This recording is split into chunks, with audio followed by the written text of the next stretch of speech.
So today we're going to be talking about the Excelsior Pass, which is it's a New York State sponsored app that allows you to share your either vaccine or testing COVID status at venues that require that as sort of proof that you have some sort of immunity. This is the website you can go to for the Excelsior Pass. So again, what it is, and this is where you can get a whole bunch of information before you even sign up for it. Right, so this is the front page of it. So this is what it says here. So it helps you to, like, you can scan it to attend sporting events, art performances, museums, stuff like that. Mostly it's stuff that has is connected directly to New York State at this point, but I think they're planning on making it sort of a bigger thing. So you can get this, you can get the pass. We're going to go to get started here. You can get the pass if you are 14 days after your last vaccine shot. So if you got one of the shots that is 2 shots, it has to be exactly 2 weeks after the day that you got your last shot, because that's when your actual full immunity kicks in. So just as an example, I got my shot 2 Saturdays ago. So just this past Saturday, I was eligible to get the pass. So it's not just like you get your second shot and then you can turn around and get it. You have to wait those 2 weeks so that you are eligible for it, because that's when your full immunity kicks in. If you've gotten a PCR test, just like a regular COVID test, you can enter that in there too. Even if you haven't gotten the vaccine, if you've gotten a negative test, you can sign up for it in here, and your pass will last for 3 days. So it's not as long. With the vaccine, it lasts for 6 months, which is great. And then you have to, it's not that you have to go get another shot, you just have to redo your pass at this point. I think they're going to have guidance soon about if we need booster shots or stuff like that. But 6 months is how long it lasts if you've gotten the vaccine. 3 days if you've gotten a PCR test. But still, you know, if you're in the process of testing and stuff, it's better to do that, to have that, than nothing. Okay, so there's FAQs on here too, like frequently asked questions. A couple of things to note are that this is a secure app, so it doesn't share any of your health information beyond just the fact that you've been vaccinated. So the only information that any of this has access to is your name, your birth date, and the fact that you have been vaccinated or tested, and that you've either been fully vaccinated or you've received a negative test result. So that's all that it's sharing. It doesn't share any of your other medical data. And the thing is, if you've gotten tested or if you've gotten a vaccine, the state already has that data anyway, because you need to use it in order to sign up. Okay. So what I'm going to do is I'm going to show you this process on the laptop at first, and then I'm going to show it to you on the phone. It's real simple. This is really important. So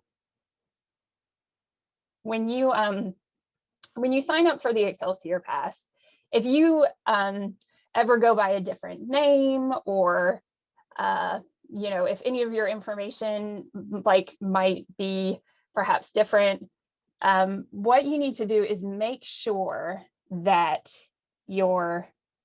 all your information that you're entering into the Excelsior Pass matches the information that's on your vaccination card, or if it's from getting tested, that matches the information that you shared with your tester. So let's look at this.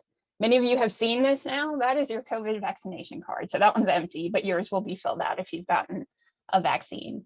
So you want to make sure that every piece of information that you're putting in here matches your card directly. So again, if you go by like a different last name, sometimes make sure that the one that you put into this system is the one that's on your card. Otherwise, it's not going to recognize you. And it's really helpful. Actually, it's almost essential for you to have this card right next to you while you're signing up for this, because they're going to ask you some of the information on here as well. What you're going to do is you're going to go and you're going to click on Get a Pass. So where we saw on that front page. So it says, let's get started. This is the screen that you'll see. It says you can retrieve a pass if you have not tested positive for COVID-19 in the last 10 days and you've been fully vaccinated in the state of New York. So this is specific to New York, and it's been 14 days or longer since your final shot, or you had a PCR test administered in the last 3 days. So that's the standard COVID test that you would get at any sort of New York facility. It's not the rapid one. It's the one where it turns around in like a day or something and you get your results that way. Or if you've had an antigen test in the last 6 hours. So that's a really short period of time. So it's best if you've been vaccinated, that's the one that gives you sort of the longest time. So what you're going to do is go in here and enter your first name, last name, date of birth, zip code. And again, make sure all of this information matches what's on that COVID vaccine card. Okay. And then it's going to take you to this screen. And what this is just to verify your identity in the system. So if you've had a vaccination, these are the questions it's going to ask you in some form. It's going to say, when was the dose of your second shot? Or if you got Johnson & Johnson, when was the dose of your shot in general? So it's going to give you all these options. It knows the answer to this question, it just wants you to match it up to verify your identity. So you're going to enter that information, and then you're going to say which county you were vaccinated in, and then which of the vaccines you received. So Johnson & Johnson, Moderna, or Pfizer. And that information will be on your vaccination card as well. So it's good to have that handy when you're doing this. So then you're going to click on this thing down here that says verify identity. And once you've done that, if you are, if you've entered all the information correctly, and if you're in that, window of time where you qualify, you'll get a pass that looks something like this. Okay. So what this is, let me just show you, and we'll look at this in the phone too. And this will come up on the screen of your computer too, but it's real helpful when you have it in your phone. Is what this is called, this thing right here that's like this sort of black and white screen. You've seen this before probably. It's called a QR code, which is also called a quick response code. And what that is that it can be scanned when you go into like a venue, like a stadium or a museum or something like that. So what this does is it makes it just so somebody can scan this and say, okay, you're good to go. We know that you have immunity or that you've gotten a negative test. So it's that simple. Once you have it, you can just keep it for as long as you've got that qualified for. So if you've gotten vaccinated, it should last 6 months, and you have it on hand in case you need it. The other thing that you can do, I know this is showing it on the phone, but from either the phone or the computer, it'll give you the option to print this out, and it'll print it out as a little card too. So if that's easier for you, you can do that as well. So when it shows you your pass, it'll have a thing at the bottom that says, do you want to print this out? It's kind of for most people, I think it'll probably be easier to just have it on your phone as an app, but if printing it works for you, that's fine too. I want to show you too, just in case for some reason, okay, so I tried to sign up for the Excelsior Pass before my 2 weeks were up after the last shot. So it was early because, I was just testing the system out. So if you're not qualified yet because of that time window or something like that, you'll get a screen that looks like this. So this is what I got when I tried to sign up too early. And it says you have no active passes available, and it tells you why. So if you're getting that, it probably means you're not 14 days out from your last shot, or there's something about the timing that's not quite right in the system. I just had to wait. I kind of had to wait till midnight on Saturday night for mine to qualify. So just be patient with that. If you see this, then it probably means you're just outside the window. Okay, but this ideally, you should see something that looks like this QR code, and then you'll be set.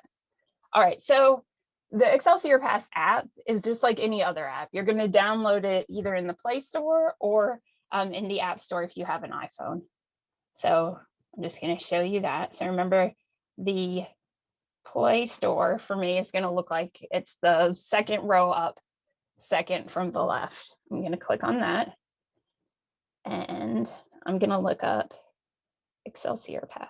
Actually, look up New York Excelsior Pass. Okay, and what's going to come up is that top one. All right, and it should look something like this when you go to download it. It's a pretty small, it doesn't take up too much room on your phone. So what you want to do, look, it says open on mine because I've already downloaded it. So I downloaded it, and the app itself looks like it's that last app on the link there. It says New York State Wallet. and that will have your pass in it. So whenever you're going somewhere that that might need to scan that pass, you would just open that up and that'll show you that QR code. Okay. But if you're doing the whole process of signing up on here, you're going to open that New York State wallet. If you haven't signed up yet, this is what it's going to look like. What you're going to get is this thing that is telling you to accept the terms and conditions. So it's basically just saying, you know, the privacy policies and stuff like that. You're going to go ahead and accept those terms and conditions, okay, if you want to keep going.